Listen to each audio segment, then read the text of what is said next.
Al cierre con Andrés Mompotes. Saludos cordiales, hoy es lunes 20 de mayo de 2019, estamos listos aquí en la cabina de Podcast del Tiempo. Vamos a grabar Al cierre, el espacio en el cual analizamos las causas y las consecuencias de los temas más importantes del día. Y este lunes vamos a comenzar con la accidentada audiencia contra Jesús Santrich. También vamos a hablar del cambio que se está discutiendo en una de las directrices que ha generado controversia en el ejército. Además hablaremos también de la guerra que se ha acentuado entre Estados Unidos y China y que ahora afecta a Huawei. Y por último tendremos el caso y la alarma y la conmoción que hay por la muerte de 2 jóvenes en Bogotá a causa de una temida bacteria. Soy Andrés Mompotes, su director de Información del Tiempo. Comenzamos. Lo más leído en eltiempo.com. Y toda la audiencia que hoy hubo alrededor de Jesús Santrich es el tema más leído en eltiempo.com. Una audiencia que era esperada luego de los hechos que se vivieron la semana pasada. Audiencia en la que la Fiscalía tenía previsto sustentar los cargos por narcotráfico, por concierto para delinquir en contra de este líder de la FARC.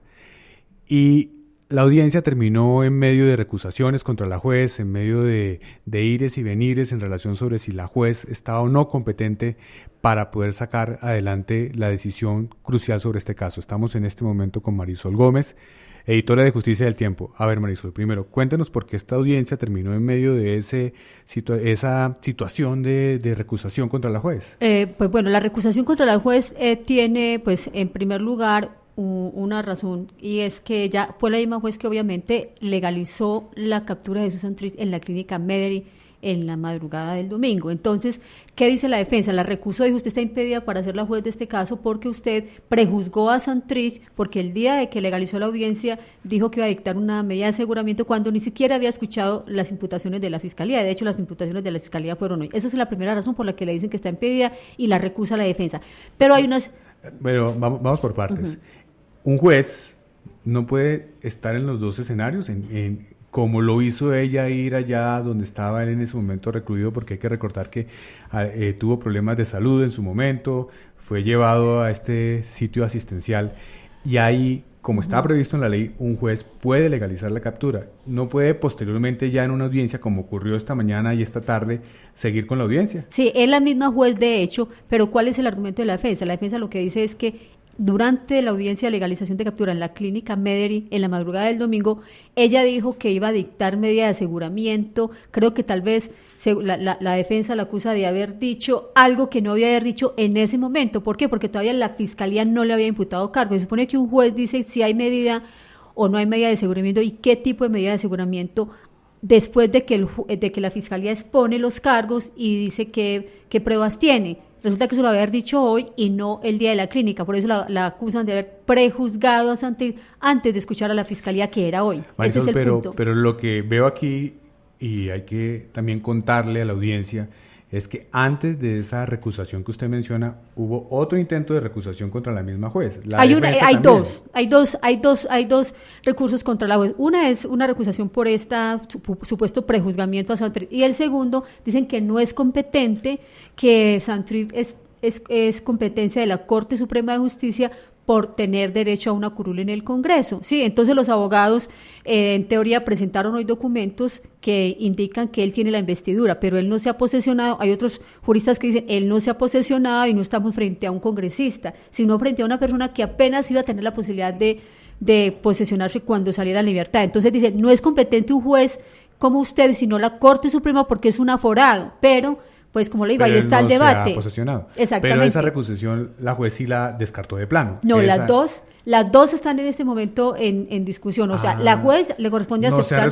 ¿No se ha resuelto? No se ha resuelto y probablemente, pues si ellas efectivamente consideran que la juez está impedida por esas dos razones, porque no tiene competencia, sino es la Corte Suprema y porque prejuzgó a Santrich, pues obviamente tienen que elegir otra juez y esto va a hacer más largo el proceso. Bueno, entonces, ¿quién decide eso? ¿Quién decide si ella realmente era competente o no, ¿quién resuelve la recusación o las dos recusaciones? Ella en principio debe decir si ella es competente o no, si ella considera que ella debe quedar por fuera del proceso. Se supone que lo que ella va a hacer es primero escuchar los audios de lo que dijo la clínica Mederi, por los cuales la acusan de prejuzgamiento. Ella va a revisar qué fue lo que dijo. Exactamente, ella va a revisar qué fue lo que dijo para saber si acepta o no. Yo creo que el tema de si es un aforado santriano es un tema de mucho más largo y que trasciende a esta juez. Entonces, por ahora, primera consecuencia, no vamos a tener decisión pronta en este trámite del proceso. Exactamente, ya eso con todas las recusaciones que hubo ahí durante la audiencia, esto ya se demora. Finalmente, Marisol, ¿qué sigue en el caso? Porque estamos hablando de lo que pasa en la justicia ordinaria. Exacto. Y hay un capítulo pendiente en la JEP. ¿Qué sigue ahí? Pues ahora, entonces, claro, en paralelo está el proceso en la JEP, que es la apelación de la Procuraduría General de la Nación. La Procuraduría le anunció a la JEP el jueves que iba a apelar y ya tiene plazo hasta el viernes 24 para presentar la sustentación de esa apelación, pero el Procurador General cree que la va a tener lista para el miércoles. Básicamente lo que dice, que a la JEP no le correspondía ni siquiera mirar si las pruebas que presenta Estados Unidos son válidas o no son válidas, si las consiguió de manera legal o las consiguió de manera ilegal. La Procuraduría parte del hecho, Andrés, de que como se le acusa de una conducta cometida después del 1 de diciembre del 2016, cuando ya había entrado en vigencia el acuerdo de paz, que solo ese hecho le debía haber dado a la Fiscalía, a la JEP, para decir esto no es mi competencia y pasar de inmediato el caso a la Corte Suprema de Justicia y que la Corte Suprema de Justicia haga el trámite de extradición con los estándares de la cooperación internacional que tiene Colombia hoy. Pero además tiene razones filosóficas, Andrés. Según la Procuraduría, como la Justicia Especial para la Paz va paralela con la justicia ordinaria todos los días, pues debe ser muy estricta en la aplicación de la garantía de no extradición, porque la ciudadanía está viendo delitos tal vez menos graves que los que cometieron las FARC, con penas muy severas, y que no es bueno que digamos que los colombianos estén permanentemente comparando. Esa es una razón filosófica, pero también va a ser una de las exposiciones de la Procuraduría dentro de sustentación de la apelación. Así es, Marisol, estaremos muy pendientes. Muchas gracias. La clave de las noticias. En el tema clave del día vamos a continuar con la controversia que se inició el fin de semana cuando se reveló un informe del periódico New York Times alrededor de un documento que establece la forma de operar del ejército y que genera dudas para el New York Times sobre si este tipo de protocolos puede abrir la puerta para que se presenten casos de civiles muertos en medio de operaciones del ejército, algo similar a lo que se conoció como el escándalo de los falsos positivos. A propósito de este tema, la editora de la Unidad Investigativa del Tiempo, Marta Soto, habló con el general Nicasio Martínez, comandante de esta fuerza. Marta, cuéntenos qué le dijo el general Martínez sobre la directriz que generó esta controversia. Andrés, pues miren, el general fue claro en que la directriz no tiene ningún tipo de equívoco y para él es claro que no se están repitiendo los escenarios de los falsos positivos. Él dice que incluso quienes han malinterpretado los alcances de esta directriz son personas externas al ejército. Es más, le quiero decir que me mostró cartas de cerca de 70 comandantes de todo el país donde dice que la directriz es clara, que se privilegia obviamente a los desmovilizados, también a las capturas para ponerlas a órdenes pues de las autoridades y que el último recurso es entrar en combate. Así que el mensaje es claro, no hay equivocación en la directriz, sino que lo están malinterpretando personas por fuera del Ejército Nacional. ¿Y qué mensajes cree usted que envía el hecho de que se estén revelando al público documentos internos del ejército sobre sus procedimientos? El periódico El Tiempo le preguntó específicamente sobre ese punto y si podría existir una división interna y él la descartó de plano, descartó por completo, dijo que más que nunca el ejército colombiano está cohesionado ante las amenazas que en ese punto sí admitió que están creciendo. Habló con el periódico El Tiempo sobre el aumento en el número de hombres del ELN, de las disidencias de las FARC y también en el aumento de narcocultivos. Fue muy claro en decir que en este momento estamos sobrepasando más de 210.000 hectáreas, que es mucho más de lo que se encontró hace 4 años. Marta, muchas gracias. La cifra del día. Y en la cifra del día tenemos un dato tecnológico. Tres meses son los que de plazo le dio Estados Unidos hoy a la empresa Huawei en medio de la polémica decisión que tomó Google, que le impide actualizar los sistemas operativos de sus teléfonos y que tiene en ascuas a muchos de sus usuarios en el mundo. Estamos en este momento con Linda Patiño de la sección de tecnología del tiempo. Linda, ¿qué significa esto? Bueno, Andrés, en horas de la mañana recibimos la noticia de que Google había decidido precisamente cortar relaciones de negocios con Huawei. Y lo primero que dijo fue, en adelante el sistema operativo de Android, que es el más utilizado en el mundo, no va a ser actualizado en estos teléfonos. Eso significaba que los que tienen los teléfonos ya comprados no tienen que preocuparse ya, pero por ahí en octubre, en noviembre, cuando salga la próxima actualización de Android, no iban a recibir actualizaciones. En horas de la tarde, el Departamento de Comercio de Estados Unidos decidió concederle una licencia temporal a Huawei para que esta firma pueda mantener sus redes existentes y proporcionar actualizaciones de software a sus teléfonos móviles en uso. Aquí la palabra clave es en uso. ¿Por qué? Porque todo el tiempo, tanto el Departamento de Estado como Google ha estado diciendo que los existentes no van a tener problema, pero que para el futuro el tema todavía es incierto. Es decir, si un usuario hoy tiene la necesidad de salir a comprar un teléfono y busca un Huawei, esa actualización podrá usarla durante los próximos 3 meses, es decir, durante los siguientes 90 días va a estar habilitado sin ningún tipo de problema.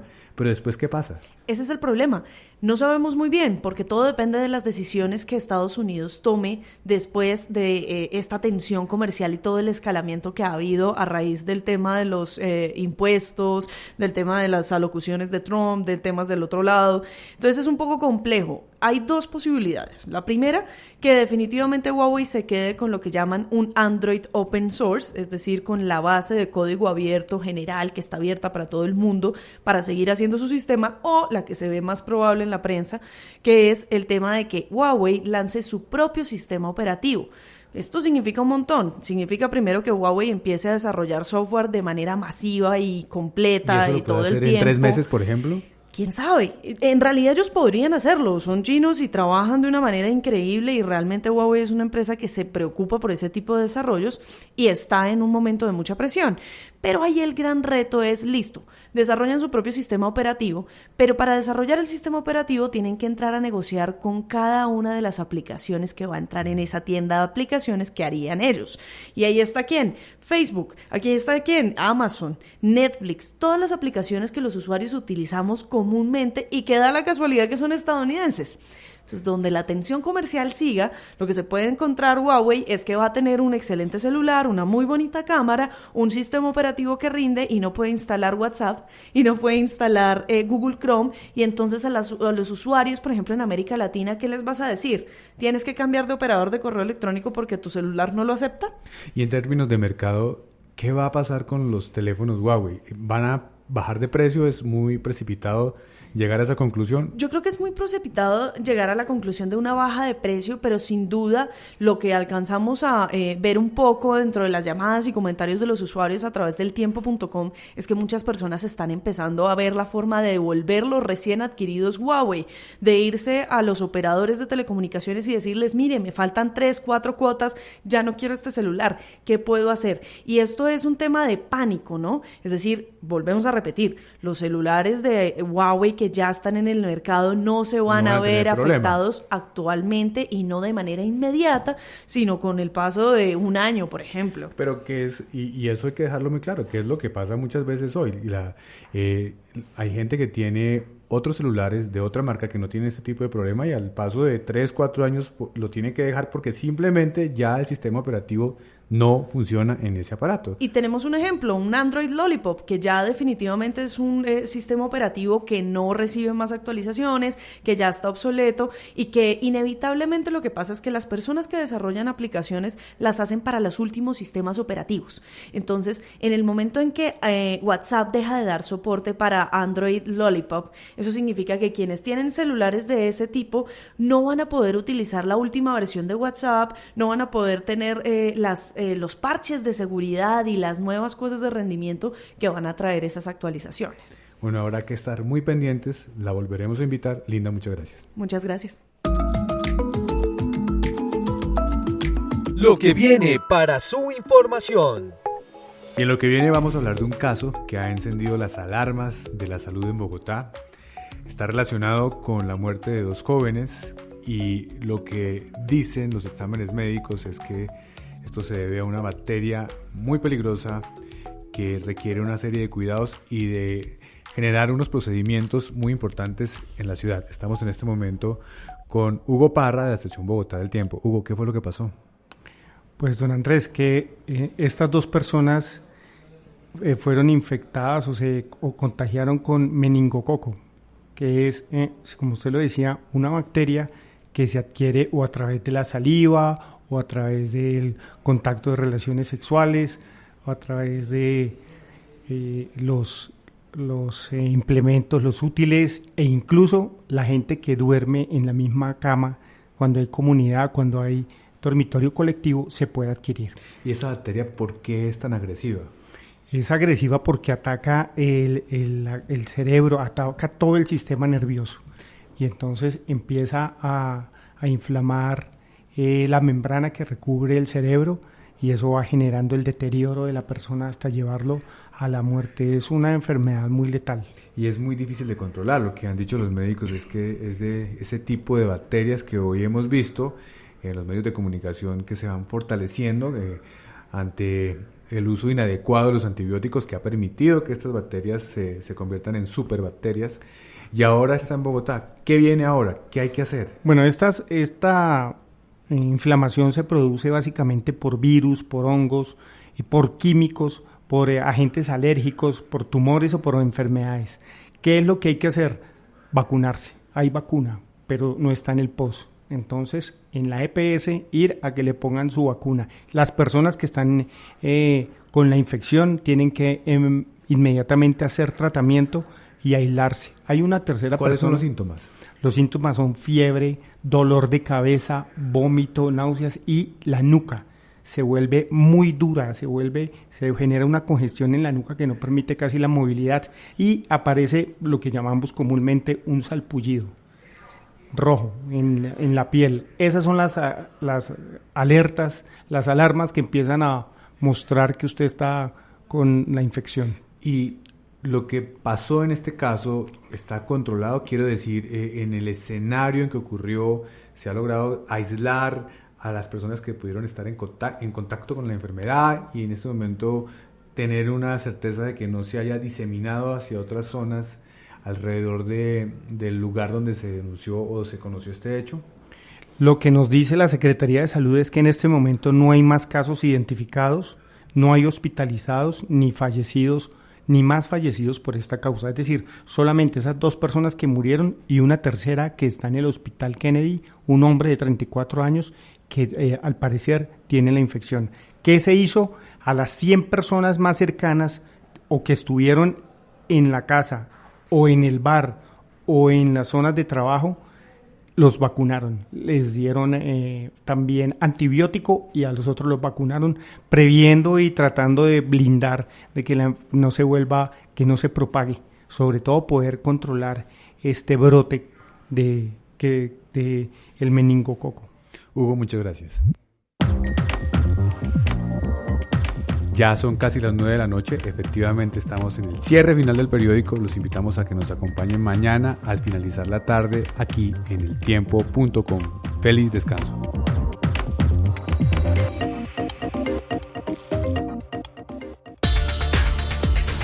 Escucha otros podcasts de El Tiempo ingresando a www.eltiempo.com/podcast.